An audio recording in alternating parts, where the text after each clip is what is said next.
जिन्नात का गुलाम किस्त नंबर 77।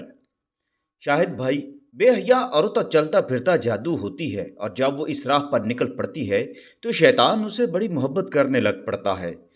अंजलि ने हाफिज मूसा खां को अपने जाल में फांस लिया था। सिर्फ एक दो दिन लगे थे उसको चारा डालने में। उस दिन तो अंजलि दीवानी हो गई थी और मुझे ये बताकर हंस रही थी। हाफिज मूसा बड़ा मोमन बना फिर रहा था, लेकिन आज मैंने तंग चूड़ीदार पजामा पहना और मेरा गिरेबान भी खुला हुआ था। मैं चौकड़ी मारकर लॉन में बैठी और जब झुक कर हाफिज मूसा से सरगोशियों में बातें करने लगी तो हाफिज मूसा के चेहरे पर हवाइयाँ उड़ने लगी। मेरे गिरेबान पर उसकी नजरें गड़ गई और वह बेचैन हो गया। मैंने आज उसको बहुत तड़पाया है।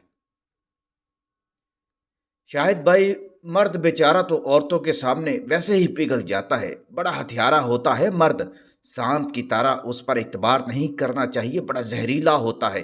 वाकई पराई औरतों को अकेले मर्दों से नहीं मिलना चाहिए।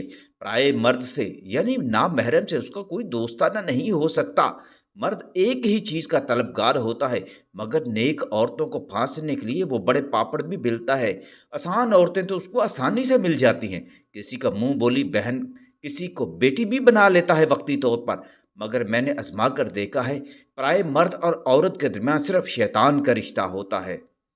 पर तो अंजलि खुद पटरी से उतरी हुई थी और कुछ उस पर मेरा जादू चल रहा था। इसलिए वो हाफिज मूसा को फैशी बना रही थी और उसको अपनी तलब का दीवाना बना रही थी। अंजलि ने मुझसे पूछा, आप बताएं। वो बिल्कुल तैयार हो चुका है बाबर साहब, आगे क्या करना है? मैंने जेब से नोट निकाले और उसको दिए और कहा, तुम फलां होटल में ले जाओ उसको और आगे का काम मैं खुद संभालूंगा। कमरा तुम खुद बुक करा लो। ये सारा धंधा इस होटल में चलता ही रहता है। वहां तुम्हें कुछ पैसे ज्यादा देने पड़ेंगे। वो बिल्कुल नहीं घबराई और पैसे लेकर चली गई। वो खुद भी हाफिज मूसा की वजाहत के सामने पिघल गई थी। अब आगे क्या हुआ वो मैं सुनाता हूँ आपको। मैंने पूरा एहतमाम कर दिया कि हाफिज मूसा को रंगे हाथों पकड़वा कर शैतान का काम पूरा करूँगा। और फिर मैंने ऐन उस वक्त छापा मरवा दिया जब हाफिज मूसा और अंजलि कमरे में रंग रंगीलियाँ मना रहे थे। पुलिस के साथ मैंने यूनिवर्सिटी की इंतज़ामिया को भी मुखबरी करा दी थी और उसकी तंजीम के नाज़म को भी। और फिर यही नहीं, हॉस्टल में रहने वाले मुल्हदाना सोच रखने वालों को भी उस होटल तक पहुँचा दिया था। हाफिज मूसा पकड़ा गया और अंजलि भी। अंजलि को पहले ये कहानी पढ़ा दी हुई थी मैंने, और उसको मेरे मोक्कल ने भी पकड़ा हुआ था कि वो मजलूम बन जाए और बताए कि हाफिज मूसा ने उसको ब्लैकमेल करके गंदे खेल पर मजबूर कर दिया था। हाफिज मूसा इस हालत में पकड़ा गया कि उसके बदन पर कोई कपड़ा न था और अंजलि भी मादरजात थी। हाफिज मूसा ने अपने नाज़िम को देखा तो कहा, उसके खिलाफ साजिश रचाई गई है। किसी ने खेल खेला है उसके साथ घनौना। किसने तेरे साथ खेल खेला है? नाज़िम ने पूछा। हाफिज मूसा घरा कर बोला, लेकिन उस वक्त उसकी शर्म धुल चुकी थी। मैं उसको तलाश कर लूंगा, जल्दी, बहुत जल्दी। हाँ, मैं जानता हूँ तेरे साथ खेल रचाया गया है, कोई शक नहीं इस बात में। यहाँ पुलिस और यूनिवर्सिटी के लोगों का मौजूद होना साबित करता है कि तेरे खिलाफ बहुत बड़ी साजिश हुई है, लेकिन तू खुद इस गंदी साजिश में मुलव्वस था। तुझे किसने कहा कि गैर महरम लड़की के कपड़े उतारता और उसके साथ सुहाग रात मनाता, निकाह किए बगैर? बेगैरत, ये ज़ना किया है तूने। ये साजिश है तेरे खिलाफ। तेरे अंदर का गलीज इंसान था जिसने आज हमारा सर शर्म से झुका दिया है। तुझे किसने कहा था गुनाह कबीरा करता? हाफिज मूसा खामोश रहा, सर झुका दिया। बात भी करता तो क्या करता, कितना शोर कर लेता। अब तो खुद उसका गहरा दोस्त उसके खिलाफ था। आखिर उसको भी अपने ईमान का हिसाब देना था।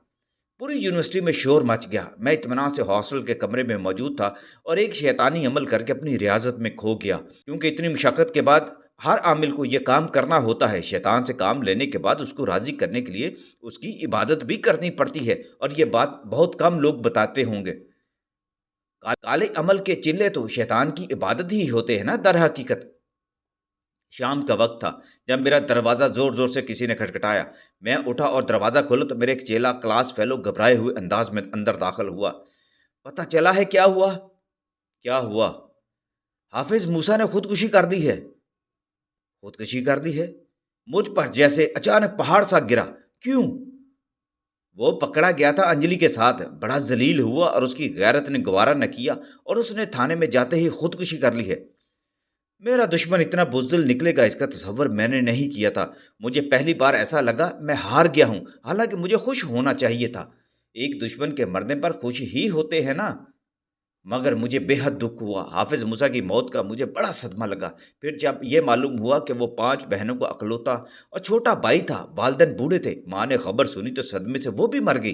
बहनों ने उसकी बदनामी का सुना तो पूरा ख़ानदान मुँह छुपाने लगा। कोई उसका जनाज़ा पढ़ाना नहीं चाहता था।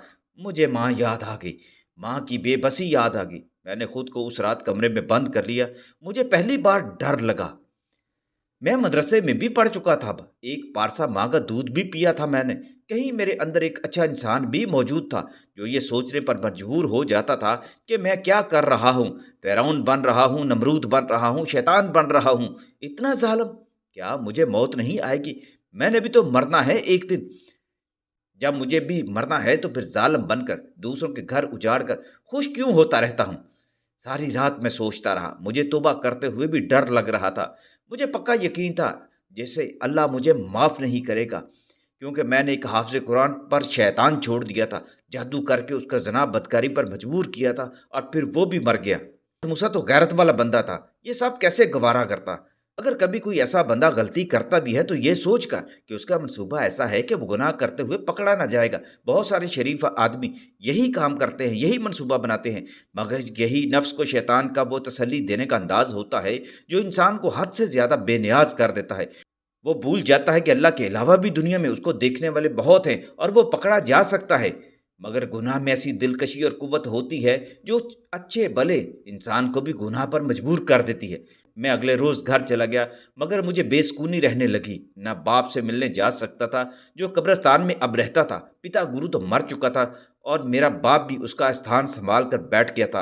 वही उसका जानशीन था और मेरा बाप मेरे इंतज़ार में था कि उसका बेटा यूनिवर्सिटी से पढ़ लिख कर आएगा तो एक दिन वो उसकी अब्बलीसी सल्तनत का वारिस बनेगा और बादशाह बनकर हुकूमत करेगा। मैं यूं ही कई दिन घर में बंद रहा। मेरे मोक्कल मेरे आस-पास मंडलाते रहते थे सायों की तरह, मगर मैं उनसे कोई बात ना करता।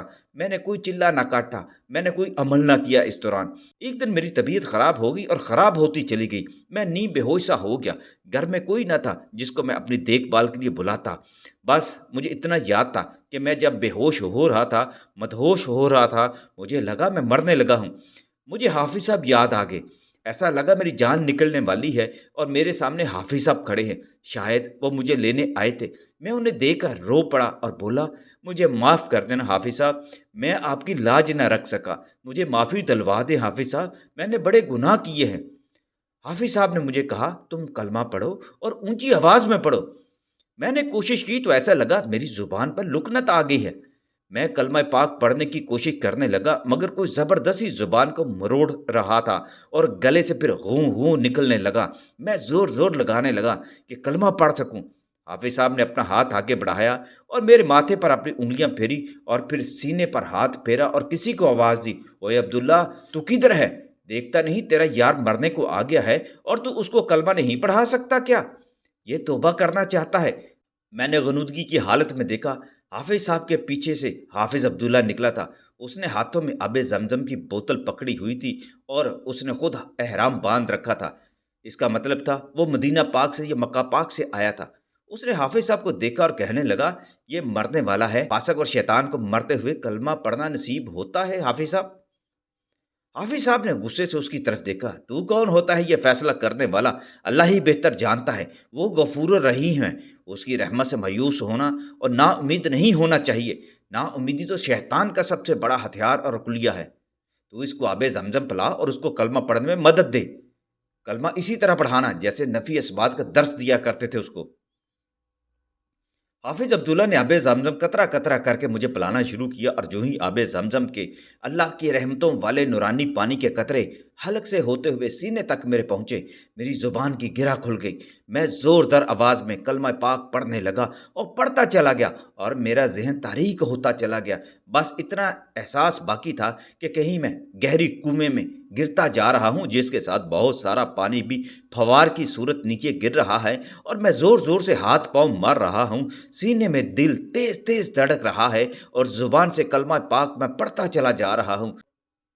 جوں جوں میں نیچے جا رہا ہوں کلمہ پاک کی آواز گونج کی صورت میں مجھے سنائی دے رہی تھی، اور پھر میں نیچے گہرے پانیوں میں گر گیا، اور اس کے بعد مجھے ہوش اس وقت آیا جب ایک نسوانی آواز میرا نام پکار رہی تھی، بابر حسین، بابر حسین، اٹھو، اٹھو بابر حسین۔